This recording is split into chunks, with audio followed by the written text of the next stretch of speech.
ओडिशा प्रदेश Congress committee तरफ बलंगा नाबालिका पोड़ी घटन में 3 दुर्बृत्तों गिरफ दाबी में पुलिस डीजी कार्यालय सम्मुखें शांतिपूर्ण भाव धारणा दी जाता।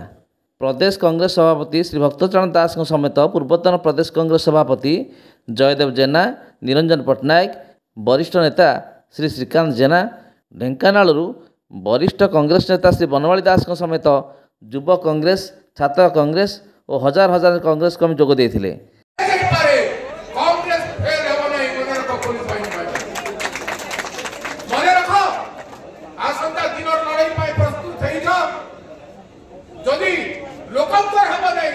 नारी को न्याय नहीं पाइबनी, महिला हेब नहीं, ओडिशा लोकंकर ओडिशा माटी खाई केवल चाकरी रो भय, प्रमोशन रो भय, ट्रांसफर रो भय, शासक दल रो अधर्म, अनीति, दुर्नीति रो आपण माने शामिल नहीं करी ओडिशा रे अन्याय को बंद करबे नहीं, न्याय देबे नहीं, ताहेले आपण मान को मध्य ऊपर मध्य समय आसुची कार्यानुष्ठान हेब। मन रखिथन कार्यानुष्ठान हेब।